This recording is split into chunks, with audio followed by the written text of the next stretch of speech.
Direct selling में चूंकि आप इतना बड़ा अनुभव है, आपसे ज्यादा अनुभवी लोग देश में कम ही होंगे। आपको क्या लगता है डायरेक्ट सेलिंग का, आपका विजन क्या है डायरेक्ट सेलिंग को लेकर?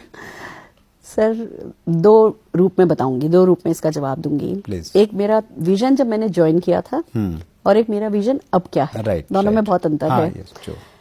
जब मैंने ज्वाइन किया था तो मैंने अपने आप को हुक किया था। नेटवर्क मार्केटिंग में करना होता है, आप इसको हुक नाम दे दो, आप इसको कोई फंडा कह दो, आप अपने विश्वास कह दो, क्योंकि नहीं, बड़ा हार्डकोर बिजनेस है। जब आप ज्वाइन करते हो तो आपको पता चलता है कि इट्स हार्डकोर बिजनेस। अगर आपने बड़ा नहीं सोचा है तो आप कहीं खो जाओगे। जैसे मान लीजिए आपका कोई छोटा सा सपना है, छोटा सा विजन है और बड़ा ऑब्स्टिकल बीच में आ गया तो आपको दिखना बंद हो जाएगा, आपको आपका सपना नहीं दिख रहा है। तो आपको कोई बड़ा सा विजन रखना है। फिर जब बड़ा विजन है आपका, कोई छोटे मोटे कोई ऑब्स्टिकल आएंगे भी, आपका विजन क्लियर है। तो दो बातें, पहली बात कि विजन आपका क्लियर होना चाहिए, गोल आपका बड़ा होना चाहिए, ड्रीम आपका बड़ा होना चाहिए।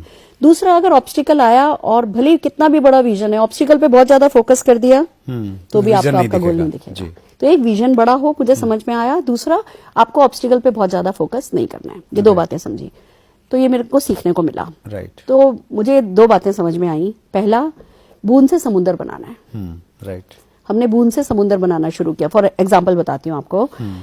जैसे मुझे बूंद मिली एक इन्फॉर्मेशन कि डेवलप कंट्रीज में करीबन 4000 प्रोडक्ट हैं जो नेटवर्क मार्केटिंग के थ्रू प्रमोट किए जाते हैं। अच्छा, ओके। बड़ी बड़ी कंपनी, एक बुक मिली मुझे, बड़ी बड़ी कंपनीज के नाम थे, पेप्सी का, सैमसंग का, वर्लपूल का, IBM का। ये डायरेक्टली और इनडायरेक्टली नेटवर्क मार्केटिंग से जुड़ी हुई हैं। अच्छा, ओके। 4000 प्रोडक्ट्स नेटवर्क मार्केटिंग के थ्रू मूव होते हैं। ये थी बूंद। राइट। अब मैंने इस बूंद से समुद्र बनाया कि सुरेखा भार्गव, अगर किसी भी कंट्री में ये बिजनेस इतना अच्छा चलता है तो हिंदुस्तान तो बहुत बड़ा है। हमारी पॉपुलेशन, हमारी डेंसिटी पॉपुलेशन की, हमारे यहाँ ट्रैवल कॉस्ट कम है, हमारा सोशल टाइप बहुत अच्छे हैं, हमारे यहाँ अपॉर्चुनिटीज कम हैं। तो अगर दूसरे देशों में ये अच्छा चल रहा है तो हमारे यहाँ तो पक्का अच्छा चलेगा। Common sense. अगर वहां 4000 प्रोडक्ट हैं तो यहाँ भी 4000 प्रोडक्ट आएंगे। अब ये बूंद थी मेरे पास। इस बूंद से समुद्र जो बनाया मैं बताती हूँ, ये मुझे बहुत मोटिवेट करता है। मैंने एक सीन क्रिएट किया कि देखो जी, ऐसा होगा, बहुत बड़ी बिल्डिंग होगी, विजुलाइज किया, बहुत बड़ी मॉल होगी। हाँ, विजुलाइज किया, बहुत बड़ी मॉल होगी। तब मॉल वर्ड नहीं पता था, तब बिल्डिंग सुनते थे। मॉल होते नहीं थे, मॉल होते नहीं थे। बहुत बड़ी बिल्डिंग होगी, 5000 गाड़ियों की पार्किंग की जगह होगी। अच्छा। अब जब सोच रहे हैं तो बड़ा सोचो। मतलब मेरा बहुत फर्म बिलीफ है, अगर फेंकने की कला नहीं सीखोगे तो बटोरने की कला नहीं आएगी। क्या बात है। तो पहले फेंको। तो मैंने फेंका बैठे बैठे कि बहुत बड़ी बिल्डिंग होगी, 5000 गाड़ियां पार्क होंगी, एक फ्लोर पे वेलनेस होगा, एक फ्लोर पे ब्यूटी होगा, एक फ्लोर पे स्कूटी होगी, स्कूटर होगा, गाड़ी होंगी। मतलब जो भी प्रोडक्ट की लिस्ट मेरे माइंड में आई, मुझे था कि भैया 4000 प्रोडक्ट दूसरे देशों में आते हैं और जिस कंपनी से मैं जुड़ी हूँ उसका बैकग्राउंड बहुत अच्छा है, प्रोफाइल अच्छा है, तो वो भी लाने की ताकत रखते हैं। 4000 प्रोडक्ट क्या बड़ी बात है इसमें। तो मैंने अपने आप से कहा, भैया देखो सुरेखा, ऐसा होगा, लोग आएंगे, गाड़ी पार्क करेंगे, ट्रॉली उठाएंगे, सामान सेलेक्ट करेंगे, काउंटर पे जाएंगे, अपना MCA नंबर देंगे, जो कोड नंबर होता है आपकी कंपनी में, हमारी कंपनी में भी MCA नंबर है। अपना कोड नंबर देंगे, बिलिंग कराएंगे और घर चले जाएंगे। फिर लोग आएंगे, सामान सेलेक्ट करेंगे, काउंटर पे जाएंगे। शुरुआती स्टेज में सोच रहे हैं। शुरुआती स्टेज पे, हाँ, क्योंकि उसके बिना ना आगे नहीं बढ़ना है। जब तक आपके पास बड़ी सोच नहीं हो ना, तब तक फिर मजाक ही है ये। तो पहले बड़ी सोच लो। और हमारे टाइम में क्रिएटिव होना पड़ता था बड़ी सोच के लिए। अब क्रिएटिव नहीं होना, आप कॉपी कर लो। किसी भी अच्छे यूट्यूब चैनल पे जाओ, अच्छी वीडियो सुनो, विश्वास कर लो, कॉपी कर लो। यू हैव टू, मतलब अब आपके पास copy paste, thought process copy paste करने का मौका है। तो अब आप वो कर सकते हो। हमने उस समय क्रिएटिव हुए, हम क्रिएटिव हो रहे थे। मैंने सोचा कि भैया लोग आते जाएंगे, दिन भर आते जाएंगे, ट्रॉली लाएंगे, सामान सेलेक्ट करेंगे, MCA नंबर देंगे, काउंटर पे जाएंगे, बिलिंग कराएंगे और घर चले जाएंगे।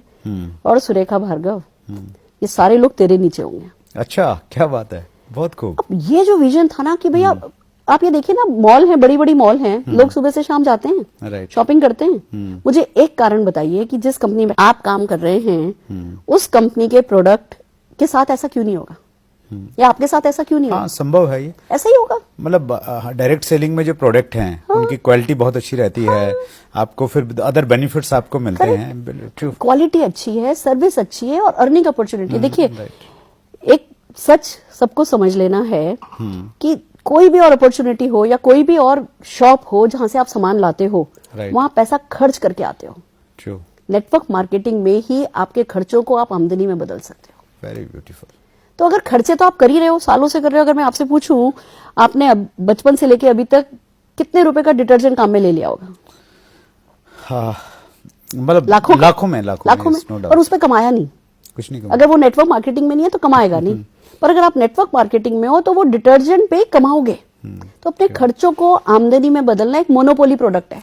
हाँ, मैंने ऐसे ही कहीं पे एक चीज सुनी कि भाई हम यूं समझे कि हमारे पास में एक वाटर टैंक है, हाँ। तो टैंक में पानी तो आ रहा है लेकिन नीचे उसमें ना छेद हैं, बस पानी जा रहा है तो डायरेक्ट सेलिंग में आके आप उन छेदों को बंद कर सकते हैं और उस पैसे को बचा सकते हैं जो जा रहा है। True sir. और ना एक और टचवुड है, मेरी स्ट्रेंथ है, मेरा लोगों में बिलीफ बहुत है। अच्छा, बहुत बिलीफ है, मतलब मेरे को कभी ऐसा नहीं लगा कि लोग नहीं करेंगे। अच्छा, नहीं कर रहे तो अभी उनका टाइम नहीं आया, पर करेंगे। पॉजिटिव मतलब नेगेटिव नहीं होते कि यार उसने मना कर 130 करोड़ है सर। 130 करोड़ में मना करेंगे? 130 करोड़ में जैसे वो किसान बीज डालता है ना, ऐसे ऐसे डालता है तो कोई तो उग जाता है। तो हम भी खाली बीज भी डालते रहे ना तो 130 करोड़ में हमारी चांदी सोना सब आ जाएगा। ग्रेट। आपने तो मैम उस समय आपका ये विजन था जब इंडस्ट्री में उस प्रकार की चीजें नहीं थी, लेकिन आज चीजें बदल गई हैं, आज चीजें बेहतर होती जा रही हैं। तो इस समय आपको क्या विजन लगता है डायरेक्ट सेलिंग हमारे देश के लिए, स्पेशली अगर हम लोग इंडिया स्पेसिफिक इसको रखें तो क्या विजन आपको लगता है हमारे देश में डायरेक्ट सेलिंग के अच्छे दिन आएंगे? देखिए सर, अच्छे दिन आ चुके हैं। अच्छा, अच्छे दिन आ चुके हैं, मतलब मीडिया इस पे बात नहीं करता। आपने कभी किसी मैगजीन के कवर पेज पे पढ़ा कि एक दूध वाली ने मर्सिडीज खरीदी है? नहीं, ये सच है। मेरी डाउनलाइन दूध देने आती थी। अच्छा, मैंने उससे पूछा कि है ना पैसा कमाना है? मुझे सिर्फ हिंदी आती है, उसको सिर्फ तेलुगु आती है। अच्छा। बॉडी लैंग्वेज में हमने बात करी। अच्छा। And she said yes yes बेकू बेकू, चलो भैया आओ, समझाया। अभी 6 महीने पहले मर्सिडीज खरीदी है सर। लिटरली दूध देने के लिए आती थी। और ऐसी स्टोरीज की कमी नहीं है, पर मीडिया ने कवर नहीं किया। आपने किसी इंडिया टुडे के कवर पेज पे नहीं पढ़ा होगा। पर पढ़ाने कंपनी तक ही सीमित रह जाती है। हाँ, पढ़ाने का मतलब ये नहीं कि अच्छे दिन आए नहीं है। अब हर किसी को, अब किसी भी बंदे को उठा लीजिए, वो किसी ना किसी नेटवर्क मार्केटिंग सक्सेस स्टोरी को जानता है। वो माने या नहीं माने, पर जानता है। मैं आपको अगर मेरा एक्सपीरियंस बताऊं तो हर दिन 3 से 4 कार तो मेरे नेटवर्क में आ रही हैं। ये थे सुरेखा भार्गव, एक बहुत बड़ी शख्सियत, लाखों लोगों को जिन्होंने इंस्पायर किया है।